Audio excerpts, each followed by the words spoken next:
Oke, pada kesempatan kali ini kita akan membahas mengenai persamaan dasar akuntansi. Nah, saya nanti akan akan mengirimkan e-booknya juga. Nah, kita akan membahas mengenai materinya. Nah, apa sih persamaan dasar akuntansi itu?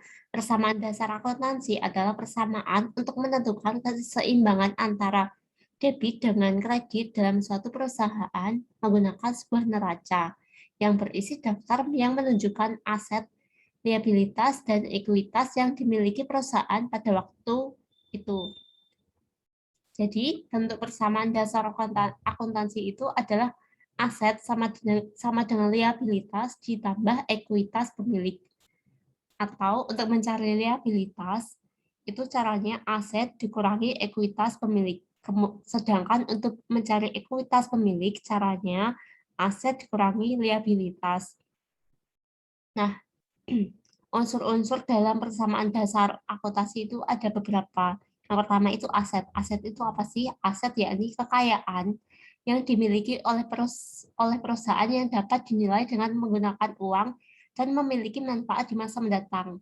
Nah, dalam sumber lain disebutkan bahwa aset itu memiliki nama lain, yakni aktiva ataupun harta. Nah, aset itu pengertiannya semua kekayaan yang dimiliki suatu perusahaan, baik yang berwujud maupun tidak berwujud, yang dapat dinilai dengan uang dan digunakan dalam operasi perusahaan. Nah, aset sendiri terdiri dari 3 jenis, yakni aset lancar yang memiliki manfaat atau jangka waktu kurang dari 1 tahun. Kemudian aset tetap dalam aset tetap berwujud dan aset tetap tidak berwujud.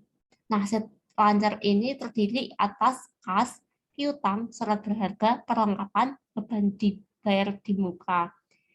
Kemudian untuk aset tetap berwujud terdiri atas tanah, gedung atau bangunan, kemudian mesin, peralatan, akumulasi penyusutan peralatan, dan kendaraan.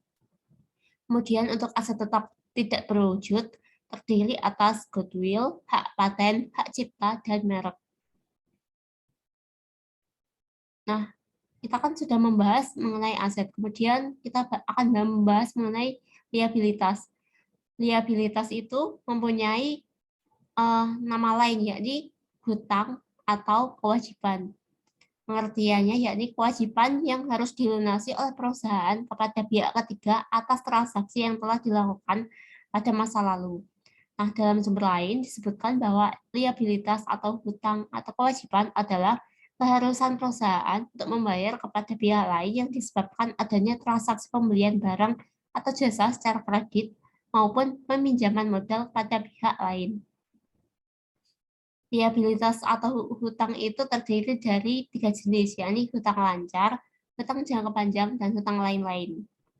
Hutang lancar terdiri atas hutang usaha, hutang wesel, pendapatan diterima di muka, dan hutang beban.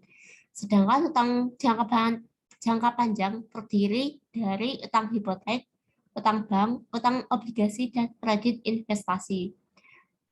Kemudian ada hutang lain-lain, itu pengertiannya yaitu hutang yang tidak dimasukkan ke dalam hutang lancar ataupun hutang jangka panjang. Nah, hutang lancar sendiri itu jangka waktunya kurang dari 1 tahun, sama seperti aset. Kemudian yang ketiga itu ada ekuitas. Ekuitas itu adalah hak pemilik atas kekayaan perusahaan. Nah, ekuitas ini mempunyai nama lain, yakni modal. Dalam sumber lain disebutkan bahwa ekuitas adalah hak kepemilikan atas harta atau aset perusahaan yang merupakan kekayaan bersih, yaitu selisih antara harta atau aset dengan utang. Nah, pemberian nama-nama ekuitas ini atau modal itu tergantung jenis perusahaannya. Contoh, untuk perusahaan perseorangan, nama akun untuk ekuitas atau modal yaitu modal, lalu diikuti nama pemilik, seperti modal Nyonya Tuti.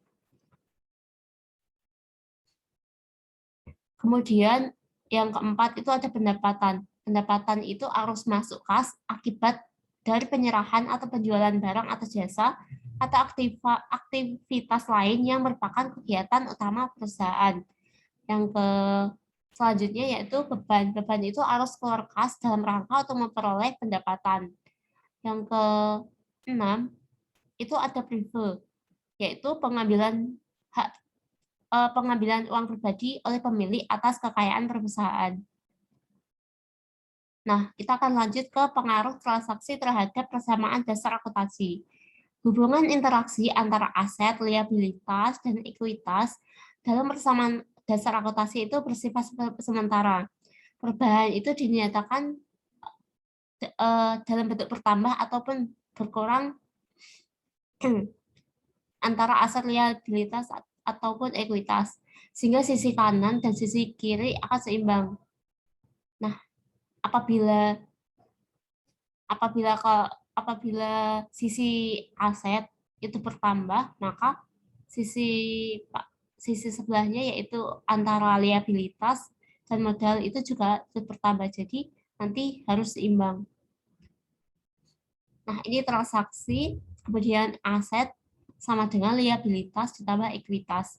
Untuk transaksi setoran modal itu akan menambah aset atau harta yang biasanya berupa kas, kemudian ekuitasnya itu akan bertambah atau modalnya itu bertambah. Kemudian transaksi yang kedua yaitu pembelian aset secara kredit.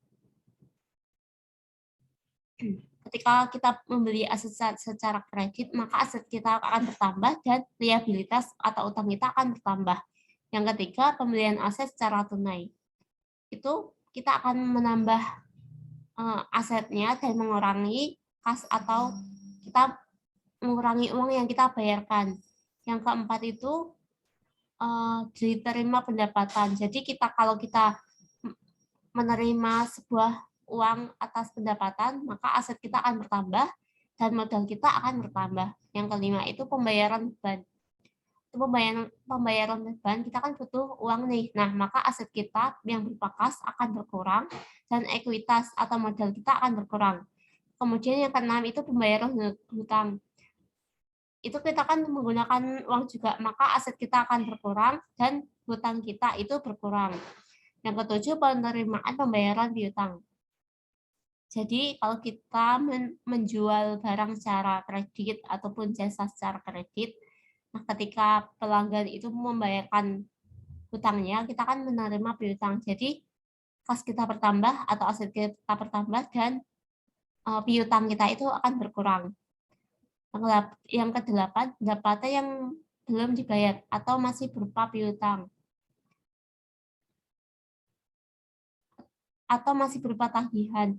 Jadi aset kita akan bertambah dan modal kita bertambah karena kita mengakui pendapatan. Yang ke-9 itu privilege atau pengambilan uang perusahaan oleh pemilik. Maka kita akan mengurangi kas atau asetnya, kas kita akan keluar dan modal kita itu akan berkurang juga. Yang ke-10 beban penjusutan atau kerugian piutang, maka aset kita akan berkurang dan modal kita akan berkurang atau modal perusahaan. Yang selanjutnya yaitu mencatat transaksi ke dalam persamaan dasar akuntansi.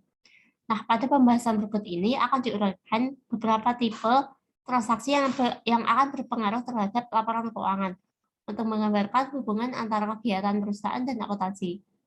Contohnya itu, Tuan Budi mendirikan sebuah usaha laundry yang bernama Berkah Jaya pada bulan Desember 2020.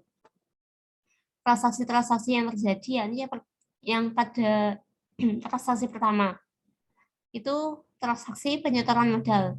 Tuan Budi menyetorkan uangnya sebesar 25 juta sebagai modal awal.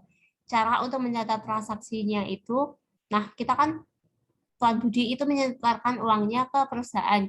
Jadi kas perusahaan akan bertambah sebesar 25 juta dan ekuitas atau modalnya itu akan bertambah sebesar 25 juta.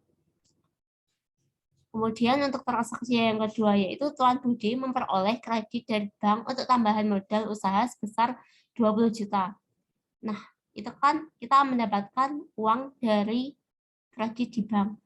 Maka aset kita yang berupa kas akan bertambah 20 juta dan liabilitas atau hutang kita hutang bank kita itu akan bertambah 20 juta. Kemudian yang ketiga, Tuan Budi membeli peralatan berupa mesin cuci dan setrika serta meja setrika sebesar 30 juta secara tunai. Ini kan pembelian aset.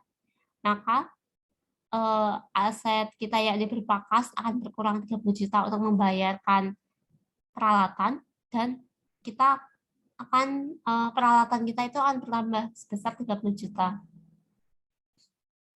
Kemudian yang keempat, Tuan Budi membeli perlengkapan laundry berupa parfum dan lainnya sebesar 7 juta secara kredit. Maka perlengkapan kita akan bertambah dan hutang usaha kita akan bertambah.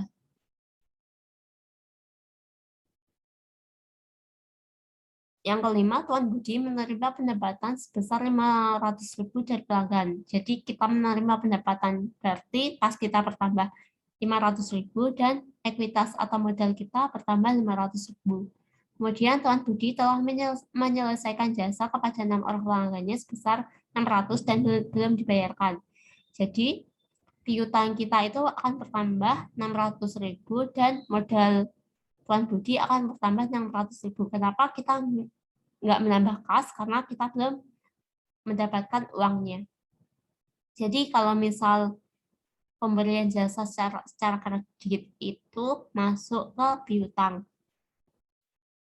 Kemudian selanjutnya Tuan Budi mengambil modal usaha sebesar 500. Mengambil uang modal usaha sebesar 500.000 untuk keperluan pribadi.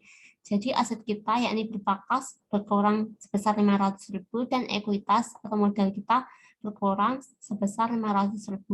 Kemudian Tuan Budi membayar beban listrik sebesar 400.000 dan beban air sebesar 600.000. Jadi kas kita berkurang sebesar 1 juta itu atas total 400 tambah 600. Sedangkan modal kita juga akan berkurang untuk membayar beban. Selanjutnya, Tuan Budi membayarkan hutangnya atas pembelian kredit perlengkapan sebesar 7 juta. Nah, prosesi ini berkaitan dengan poin D. Jadi, untuk membayarkan hutang usaha, kas kita akan berkurang sebesar 7 juta dan hutang usaha kita akan berkurang sebesar 7 juta. Kemudian, Tuan Budi mendapatkan uang 600.000 atas pelunasan piutang dari 6 orang pelanggannya.